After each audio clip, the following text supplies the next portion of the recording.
Gary Vaynerchuk is a serial entrepreneur, investor, one of the most sought after public speakers alive today, and a 4-time New York Times best-selling author. He went from being born in the Soviet Union and living in a studio apartment with 8 family members to starting his own businesses and now being worth over $160 million. Need motivation? Watch a top 10 with Believe Nation. Top 10, I got a top 10. Got my motivation high for my top 10. Gotta learn from the wise women and men.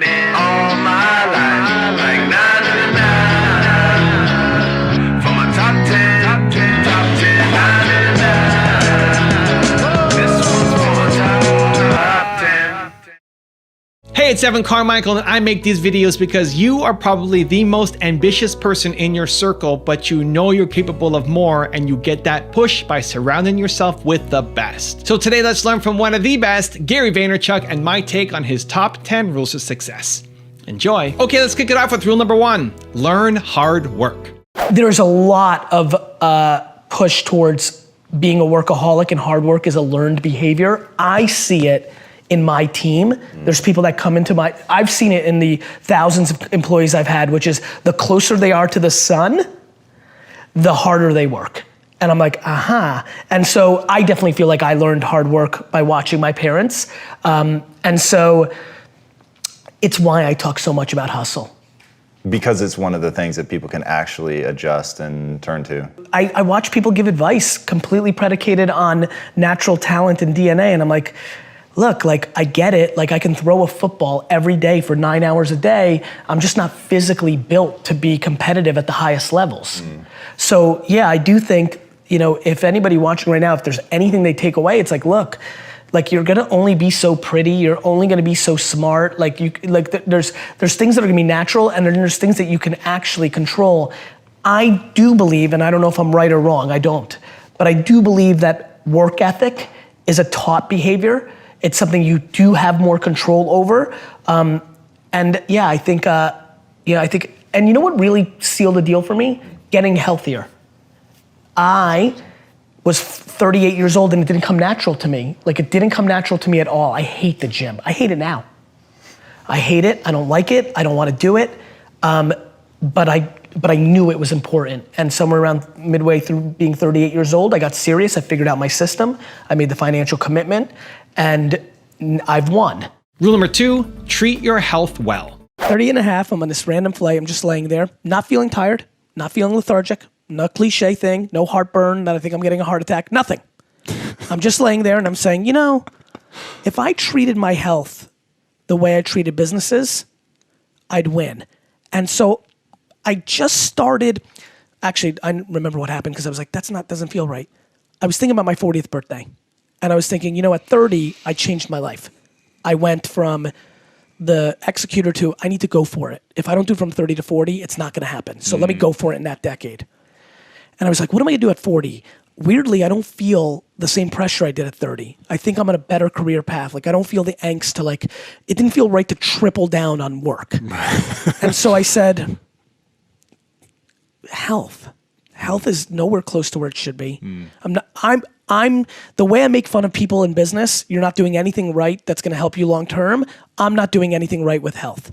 When I turn 40, I'm gonna get serious. So then a week later, I'm on a flight again. Flights made me think, and I'm like, the f am I waiting to 40 for? I could do a lot of bad in this next 18 months. 39 in November, this is around May. And in November, I'm gonna go for it. And literally the next morning, I'm like, why? Rule number 3, stop complaining. Life is broken down into complaining and not. So if you're not complaining, well then I have no advice for you. I'm pumped. Like you did it. Like I have friends who make $42,000 a year, work 9 to 4, kind of, with an hour and a half lunch and 45 minutes of YouTube and 10 minutes of bullshit and an hour of complete wasted time in a meeting. So they're kind of working like 6, hours a week, right? But they're pumped. Right. And they text me, these are high school friends, and they'll text me like how happy they are to be the coach of their kids' baseball team. And like that's amazing. Like that seems very obvious to me. That's right. Like, what's super weird? I'm actually weirdly envious. You know, like it sounds cool, like in theory, right? Grass is always greener, right? Like far less pressure, you know, like all that time with my kids, oof, that would be cool. Like there's just like all these things that I can justify. So to me, but I have friends who have $100 million in the bank because of Facebook's IPO, who complain, who are still hungry, who want to do even more, who will complain to me because they know I work a lot about no work-life balance and they don't get to spend enough time with their family. And I'm like, you have $100 million. Like you could stay home, like you're in control. Like don't complain about it. You've made that choice. Don't bullshit me. Like you want to spend more time with your family? Spend more time with your family. Rule number 4, don't focus on one thing. Who gets to decide what focus is? I have a wine company, a shoe deal, content, VaynerMedia, wine library, Gary V, baseball cards I'm trying to sell, garage sale. I'm the least focused you'll ever meet. Guys, if you're a real entrepreneur, you kind of can't just do one thing. That's how we're up, right? Like, I'm gonna come up with 3 business ideas in the next hour. And I'm gonna do that every day, and I'll probably do 2 of them in the year because that's what makes us happy. Also, if you want to have more confidence, self-love, and motivation, check out my 254 series where every day for the next 254 days, I will send you an email with a link to an unlisted video to boost your confidence. The link to join is in the description below, and they're free. We are strong as shit. We're really strong. We're just being sold that we're not because there's a lot of money.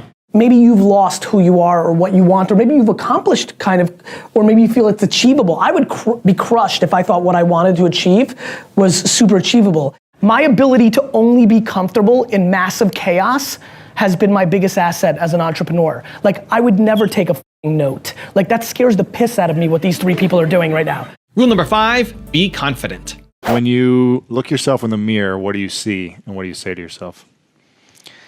Probably the most egotistical things that I say. I'm probably most egoed out when I'm talking to myself, which means that I've got a lot of confidence and ego. I really, whenever I talk to myself in the mirror, it's always the same thing, which is like, you're gonna do it, man. You're good. Like it's real good stuff. And it's not like false pumping up. I only do it 7 times a year, but like something would have just happened, either adversity or something great.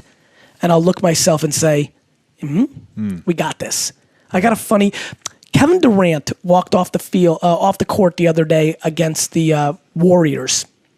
And it was a big game, day before the Super Bowl, and they lost. It was the first time they played, and the Warriors are having probably the greatest season of any basketball, right? Yeah. And he did something that me and AJ took note of. He kind of shook his head and said, okay, yeah. And he gave me that like, okay, you won, but we'll see you. And we got a shot. I got this. Right. And that's what I do with myself. Like if something good or bad's happening, I'll look myself in the mirror and I'll just say, like I know I'm built for this. Rule number 6, don't judge yourself. Do you feel like you judge yourself? I don't. That's a very, very, very good observation. And it's what I want for everybody else. We're beating ourselves up. Like everybody sucks at something, right? Like we all have shortcomings and we all have strengths. And for me, it's like, why don't we just audit that? Like, why don't we just look at it that way and be like, all right, well, I'm good at this, but I'm not good at that. Like, and then I only focus what I'm good at, right? Like, I don't dwell that I can't fix shit around the house. I call somebody to fix it. Like, I'm not a man. I don't give a fuck. Like, I don't get it. Like we all, like, I also think it's awesome that I'm so emotionally stable and I'm the emotional backbone of everybody. Is that what a dude's supposed to do? Like these cliches, these stereotypes, they're so silly. You're exactly right, man. I don't judge myself. I'm fully in love with myself. But I'm also fully in love with everybody else too, right? It's not like it goes both ways. Like I tell people to buy into me, that work for me, it's because I buy into them first. Like I don't need anybody to gain trust with me. It's there. Like I believe that the human race is so grossly underrated. We are good. Of course we have some bad. There's 7 billion of us. But like when you look at our net score, it's bonkers shit. Like, do you know how much damage we could be doing to each other on an hourly basis and we don't? Like we're still here. Like we won. We're the alpha being and we've figured out how to stay together. This is insane when you think about it. And yet everybody wants to dwell on like somebody said something mean. Rule number 7, live life on your terms. And you don't think it's possible to grow the entrepreneur? I do. Okay. I think it's possible to grow anything. Okay. I think that I could be a better singer in 3 years. I think that I could be a better basketball player. Do I think I can become Beyonce and LeBron even if I started at 6 years old? No, I do not. Yeah, that's right. And so, but you have a better chance of being a master entrepreneur than a master basketball player. I don't know. I don't know is how I answered that. I do think that salesmanship and organizational understanding and reverse engineering and pattern recognition is absolutely a talent. And I think, Grant, it's funny you asked me that. I think we in the world have accepted music and sports as a pure play talent. And I think entrepreneurship is something we think everybody has. And I do think everybody can. And by the way, I think it's phenomenal to go from working at a job and not being on your own rules to making a business that makes $89,000 a year, but you get to do it your way. In a world where people need to be more practical, meaning not everybody's gonna be a millionaire. It's just the truth, the data's against you. But it is phenomenal to live a life where you get to make the rules and you make enough money to live your life. Rule number 8, follow the 51-49 principle. 51-49. I would run a 51, I'd run a slash, and I'd run a 49. What's it mean? It would mean that I wanted to give everybody that ever came across me 51% of the value. And that's how I live my life. I so know what to do with the 49 that I want to give 51. It's leverage. It's how I think about it. It makes me feel good. I love being liked. Lewis, look, you and I run in similar circles and around a lot of different things. You know what I'm about to say is so true, and I'm very proud of this, and I am saying this because I want everybody to hear it. Do you know how nice it feels for me to know that anybody that you talk to when my name gets brought up that knows me even a little bit thinks I'm great, and only the people that don't?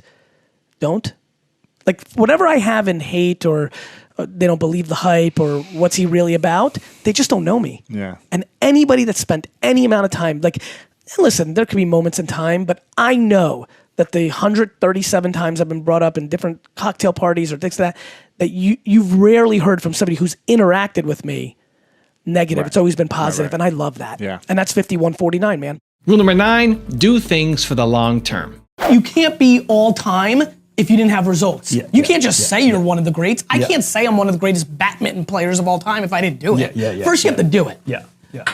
But the way he or she does that is by putting themselves in the best position to succeed. I met a kid last night. Business went from 0 to $5 million in sales in 2 minutes. All Instagram, all the shit I spewed. I saved his life. I'm the best. I'm 27, Gary. I'm high energy. I'm just like you. And by the time I'm 30, I'm gonna be a billionaire. I stopped him. I said, why are you even doing that? First of all, you're probably not. Because you're 27, you got 5 million, and I don't see anything that gets you to $1 billion in your behavior right now. Number 2, you pulled off an unbelievable thing. And you're downplaying your success because you're telling smart people like me you're gonna hit $1 billion in 30, and in 3 years I'm gonna see you and you're not gonna hit $1 billion, and you've set yourself for a loss. And most of all, and this is why I'm telling this story, if you truly are convincing yourself that you're gonna hit $1 billion by the time you're 30 and you're at 5 million from 0 at 27, and you're not gonna pull it off, all your behavior for the next 36 months is gonna be predicated on short-term behavior, not long-term behavior. And the best way to make real money, wealth, not being rich, is to do things for the long term because his life continues at 31. And rule number 10, the last one before a very special bonus clip, is find merit in feedback. I think that too many people, when somebody says something they don't like to hear, dismiss it as hate and a troll. I read it and question it and then decide, is there any merit to it? And the reason I've been able to evolve is because I don't just default if somebody disagrees with me or makes fun of me that they're wrong. I try to be thoughtful about what are they doing. 9 out of 10 times, it's because they're in a bad place and they're just trying to drag me down. But occasionally there's a point there that I kind of fester in and start subconsciously adjusting what I'm doing. Feedback is important. Now I've got a really special bonus clip from Gary that I think you're gonna enjoy. But before that, if you're still here watching and you promise to commit to take action after watching this video, you don't just watch videos anymore, you do something, give me a hashtag believe in the comments because I wanna celebrate you. When you have no money, you want money. When you get the money, you want the wisdom. Everybody's on their own journey. There is no right answer. Right. whether I say it or other people said something else, which I don't know, but I'm sensing, you need to do you. Legacy is greater than currency. Evan, thank you so much for having a couple seconds and being able to tell the Believe Nation a little bit about Empathy Wines. It means a lot to me that you would take this valuable real estate and time on your channel to give me some love. It means a lot. It's just good karma points, and so you're awesome. Thank you. Believe Nation, if you're into wine at all, go to empathywines.com. My whole career's work was poured into producing a wine that rivaled $40 to $60 wine for 20 bucks a bottle. I'm just super excited about this subscription-based wine business. You can order 3, 6, or 12 bottles in subscription form, rosé, white, red. If you search on Instagram or Twitter, you will be blown away. People are literally like, I don't even like Gary Vee, but the wine's good. Super proud of the effort. Thanks, Evan, for the time. Wishing you guys all happy and healthy.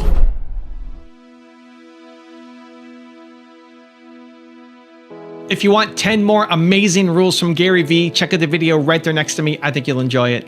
Continue to believe, and I'll see you there.